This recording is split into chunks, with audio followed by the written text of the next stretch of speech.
तो दोस्तों कल की वीडियो में मैंने बताया था कि वृश्चिक लगन की कुंडली में चंद्रमा ग्रह का 12 घरों में क्या फल होता है। आज की वीडियो में आपको बताऊंगा कि धनु लगन की कुंडली में चंद्र ग्रह का जो फल है 12 घरों में क्या होता है। सबसे पहली बात देखो जी, धनु लगन की कुंडली में जो चंद्रमा है वो 8वें घर का मालक बनता है। और जो 8वां घर होता है ये कुंडली का अच्छा घर नहीं होता। 8वें घर से हम देखते हैं आयु, मृत्यु, मृत्युजल कष्ट, लंबी बीमारी, दुर्घटना, गुप्त रोग, गुप्त विद्या, ससुराल की स्थिति, गरीबी, रुकावटें, ये सब कुछ हम 8वें घर से देखते हैं। और इन चीजों को देखने के लिए हमें 8वां घर का मालक देखना पड़ता है। तो अब देखो जी, 8वें घर में क्या लिखा है, 4, जो कि है कर्क राशि। मालक कौन बना, चंद्रमा। कर्क राशि का मालक चंद्रमा होता है, तो इन चीजों के लिए हमें 8वें घर के मालक चंद्रमा को देखना पड़ेगा। मतलब अगर धनु लग्न वालों की हमने उम्र देखनी है तो 8वें घर का मालक कौन है, चंद्रमा, क्योंकि 8वें घर से उम्र देखी जाती है। इनका ससुराल देखना कि ससुराल कैसा होगा, चंद्रमा से देखेंगे। इनको गुप्त धन मिलेगा या नहीं, चंद्रमा से देखेंगे। क्योंकि 8वें घर से मैंने क्या क्या बोला है, आयु, मृत्यु तुल्य कष्ट, लंबी बीमारी भी देखेंगे चंद्रमा से कि इनको लंबी बीमारी होगी या नहीं। और भी काफी चीजें, मृत्यु तुल्य कष्ट हो गया, क्योंकि चंद्रमा देखो जी, इस कुंडली में प्रबल मार्किश है। मार्किश मतलब जो मारने का काम करते हैं। पहली बात तो ये नोट कर लो, चंद्रमा जिस घर में भी होगा उस घर को लेके दिक्कतें पैदा जरूर करेगा। अच्छे फल भी देगा लेकिन बुरे फल जरूर देगा, क्योंकि ये मार्किश है। इस कुंडली में कुछ ग्रह देखो जी योग कारक होते हैं, कुछ मार्किश होते हैं। और कभी भी धनु लगन वालों ने चंद्रमा का मोती रत्न धारण नहीं करना, किसी भी कंडीशन में धारण नहीं होगा। बस एक कंडीशन है, चंद्रमा क्योंकि 8वें घर का मालक है, 8वां घर है आयु का। अगर मान लो चंद्रमा आपका 8वें घर में ही बैठा है और यहाँ पे वो बिल्कुल 0 डिग्री का बैठा है, अस्त भी है, तो क्योंकि रत्न क्या करता है, पावर को बढ़ाता है। तो रत्न आप धारण कर लिया, क्योंकि चंद्रमा 8वें घर में बैठा होगा, उम्र लंबी कर देगा। तो अगर लेकिन वो वहां पे यहाँ पे अस्त हुआ, जब 0 डिग्री का हुआ, अगर आपने अपनी अपनी उम्र लंबी लंबी करनी है फिर आप मोती रत्न धारण कर सकते हैं। लेकिन दूसरे रत्नों को भी साथ में देखना पड़ता है। वैसे तो धारण होता ही नहीं है। हाँ, सिर्फ एक कंडीशन मैंने क्या बोला है, आपकी इच्छा है कि उम्र लंबी होनी चाहिए। और चंद्रमा इसी घर में बैठा है, वो अस्त हो चुका है, 0 डिग्री का है, बिल्कुल बल ही नहीं है उसमें। क्योंकि जो इसके पीछे, ग्रहों के पीछे का नंबर लिखा होता है जिसे डिग्री कहते हैं।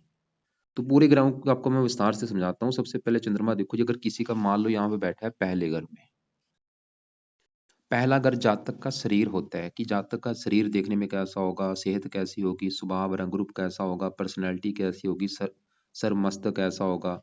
तो पहले घर में चंद्रमा देखो जी अगर होगा, तो चंद्रमा यहाँ पे पहले घर में, ये जो 9 लिखा है, गुरु की राशि है, धनु राशि में होगा, मित्र राशि में बैठा होगा। वैसे तो मार्किश है, लेकिन मित्र राशि में जाने की वजह से यहाँ पे अच्छे फल भी देगा, बुरे फल भी देगा। अच्छे फल ये देगा क्योंकि 8वां घर किसका, उम्र। उम्र जाके बैठी है सर के ऊपर, जातक की उम्र लंबी कर देगा चंद्रमा, अगर पहले घर में बैठा है। और चंद्रमा एक शुभ, एक इसका जो स्वभाव होता है चंद्रमा की वजह से, जातक क्या होगा, सुंदर होगा दिखने में। क्योंकि पहले घर से जातक का शरीर देखा जाएगा, चेहरा, रंग रूप देखा जाएगा, पर्सनैलिटी। जातक सुंदर होगा, उस जातक धार्मिक भी होगा, परोपकारी होगा। और इसके अलावा जातक, उम्र तो लंबी होगी, जातक किसी गुप्त विद्या का जानकार भी हो सकता है, क्योंकि 8वें घर से गुप्त विद्या भी देखी जाती है। चाहे वो ज्योतिष विद्या लगा लो, चाहे और दूसरी कोई विद्या। थोड़ा सा ये चंद्रमा देखो जी खराब फल क्या देगा, 8वें घर से बीमारी भी देखी जाती है। जैसे मैंने बोला था 8वें घर से लंबी बीमारी देखी जाएगी, तो लंबी बीमारी चलेगी सर के ऊपर। चंद्रमा वैसे तो मित्र राशि है, फिर भी थोड़ा सा बीमार जरूर करेगा चंद्रमा अपनी दशा में। जब भी चंद्रमा की दशा होगी तो मानसिक चिंता जातक को दे सकता है। जहाँ चंद्रमा के जो रोग हैं वो रोग इस जातक को हो सकते हैं, या जो धनु राशि के रोग होते हैं वो रोग इसको हो सकते हैं जातक को। खासकर इसको सर्दी जुकाम होना, ऐसी वात कफ के जो रोग होते हैं वो रोग पैदा कर सकता है। चंद्रमा 7वें घर को देखेगा, पत्नी घर को, पत्नी को भी रोगी बना देगा अपनी दशा में। तो यहाँ पे जैसे कि मैंने बोला, अच्छे फल भी देगा, बुरे फल भी देगा, थोड़ा सा हेल्थ खराब कर देगा। और बाकी उम्र के लिए अच्छा है, सुंदरता के लिए अच्छा है। अब देखो जी, दूसरे ग्रहों को भी देखना जरूर होता है। अगर साथ में राहु हुआ तो चंद्रमा के बुरे फल कई गुना बढ़ेंगे, अच्छे फल कम, अच्छे फलों में कमी आए, क्योंकि राहु यहाँ पे नीच का हो जाएगा। लेकिन यहीं पे अगर गुरु के साथ में हुआ तो गज केसरी योग बनेगा गुरु, क्योंकि ये गुरु का अपना ग्रह है। एक बात नोट कर लो, दूसरे ग्रहों को आपने साथ में जरूर देखना है। खाली चंद्रमा को देख के डिसाइड नहीं होगा सही फलादेश। साथ में डिग्री भी देखनी है, कितनी डिग्री का है, कितने वो बल लेके बैठा है। अब चंद्रमा किसी का अगर यहाँ पे दूसरे घर में बैठा है, दूसरा घर होता है धन जोड़ने का घर, कि जहाँ तक लाइफ में धन जोड़ेगा कितना, कितना उसका बैंक बैलेंस होगा। तो धन जोड़ने के लिए दूसरे घर के मालक यहाँ पे 10 लिखा है, शनि इस घर का मालक है। शनि को भी देखा जाएगा, अगर शनि उच्च का हुआ फिर तो जातक धनी होगा, या शनि इसी घर में हुआ, या शनि तीसरे घर में हुआ, या वो मित्र राशि में हुआ, फिर तो जातक धनी होगा। लेकिन शनि अगर नीच का हुआ फिर धन संबंधी दिक्कतें आएंगी। खाली चंद्रमा को भी देख के डिसाइड नहीं होगा सही फल है, दूसरे इस घर का मालक भी देखा जाएगा कि दूसरे घर का मालक कैसा है। वैसे क्योंकि चंद्रमा देखो जी 8वें घर का मालक है, यहाँ पे चंद्रमा 7वीं दृष्टि से अपने घर को देखेगा। अपने घर को तो कर देगा अच्छा, 8वें घर को देखेगा, जातक की उम्र लंबी कर देगा, उम्र काफी लंबी होगी। इसके अलावा इस घर का अच्छा कर देगा, ससुराल के लिए अच्छा है। लेकिन ये दूसरे घर की हानि करेगा क्योंकि शनि इसका शत्रु है, शनि घर में बैठा होगा। तो अपनी दशा में धन संबंधी, धन जोड़ने में दिक्कतें आएंगी, खासकर धन का फजूल खर्च होगा, धन की हानि होगी दूसरे घर में बैठ के, खासकर चंद्रमा की दशा में। और यहाँ पे देखो जी फिर साथ में दूसरे ग्रहों को जरूर देखना है। अगर साथ में राहु हुआ, मंगल की दृष्टि हुई, तो कई बार नेत्र पीड़ा भी होती है, दंत पीड़ा भी होती है। तो यहाँ पे करना क्या है, चंद्रमा के आप मंत्र सिद्ध कर सकते हैं, इसका कवच स्रोत का पाठ पढ़ सकते हैं। अगर तीसरे घर में हुआ चंद्रमा, यहाँ पे भी रले मिले फल देगा। ये भी क्योंकि शनि की राशि है, शनि चंद्रमा का शत्रु होता है, और वैसे भी चंद्रमा मार्किश है। अच्छे फल ये दे देगा। तीसरा घर होता है मेहनत का, साहस का, उद्यम का। जहाँ तक खुद की मेहनत के बल पर, खुद की खुद के उद्यम के बल पर जीवन में वैसे आगे बढ़ेगा। जहाँ तक मेहनती होगा, साहसी होगा, पराक्रमी होगा, और यात्राएं अधिक करेगा क्योंकि छोटी यात्रा भी यहाँ से देखी जाती हैं चंद्रमा की दशा में। और ऐसे जातक मैंने देखे हैं, वकालत हो गया, सेल्समैन हो गया, पत्रकार हो गया, ऐसे कामों में भी सफल होते हैं। 32 वर्ष की आयु के बाद भी इनका भाग्योदय होता है। भाग्य घर को भी देख रहा है, भाग्य के लिए वैसे अच्छा है। 8वें घर से 8वें घर के में बैठा है, उम्र के लिए भी अच्छा है। चौथे घर में बैठा है अगर चंद्रमा, यहाँ पे वैसे ज्यादा थोड़े से अच्छे फल ज्यादा देगा, क्योंकि ये चंद्रमा यहाँ पे बैठा है, गुरु की राशि है, मित्र राशि है, और अपने घर से 9वें घर में बैठा है। चौथा घर जो होता है ये माता मकान वाहन का घर होता है। जातकों को वैसे माता मकान वाहन का सुख अच्छा मिलेगा, लेकिन थोड़ा सा माता बीमार हो सकती है क्योंकि 8वें घर का मालक है, मार्किश है, माता घर बैठा है। थोड़ा सा माता का बीमार होना ये थोड़ा सा दिक्कतें पैदा कर सकता है चंद्रमा। वैसे मकान वाहन का सुख अच्छा है। और विरासत में भी संपत्ति मिलती है क्योंकि 8वें घर से गुप्त विरासत की संपत्ति, चौथे घर में बैठी मकान विरासत के रूप में भी जातक को उसकी जो संपत्ति होगी उसके पिता की संपत्ति मिलेगी।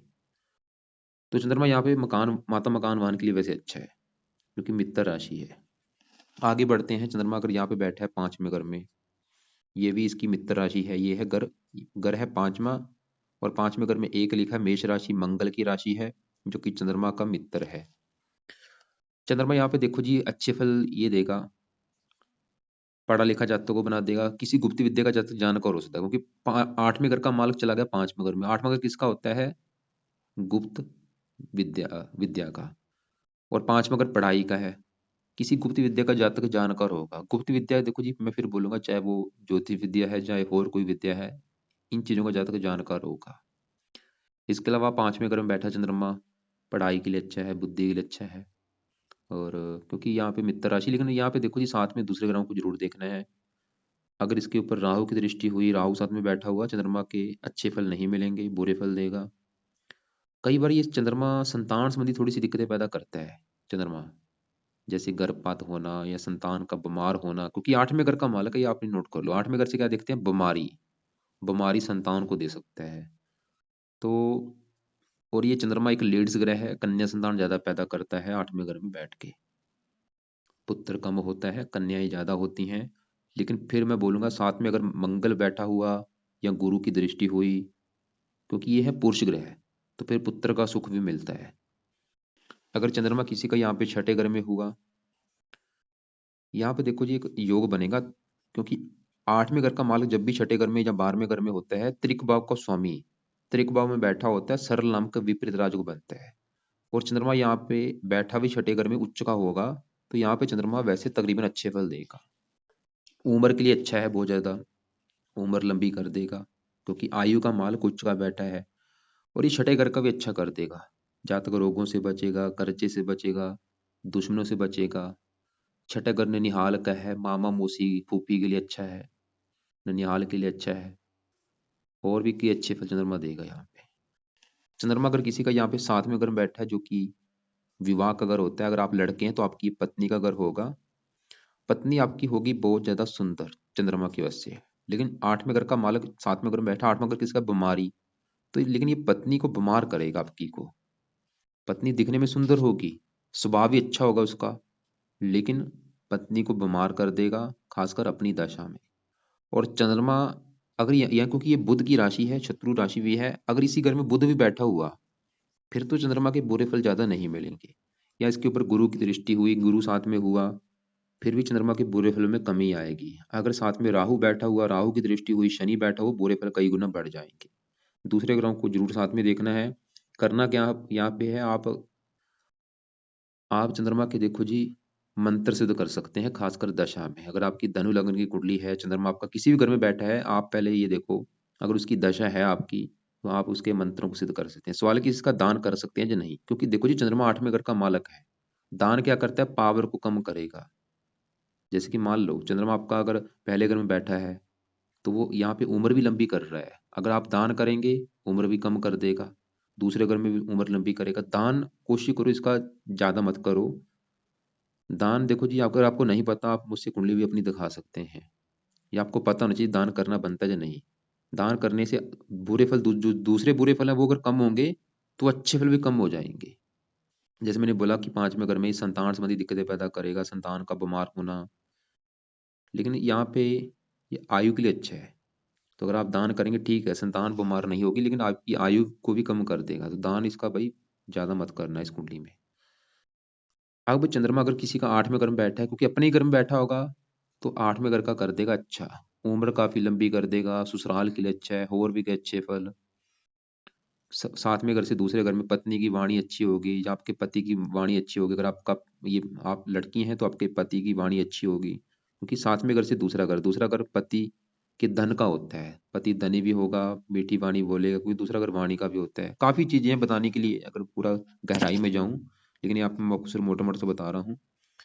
चंद्रमा अगर किसी का यहाँ पे बैठा है नौवें घर में, यहाँ पे देखो जी, सूर्य की राशि है, मित्र राशि है।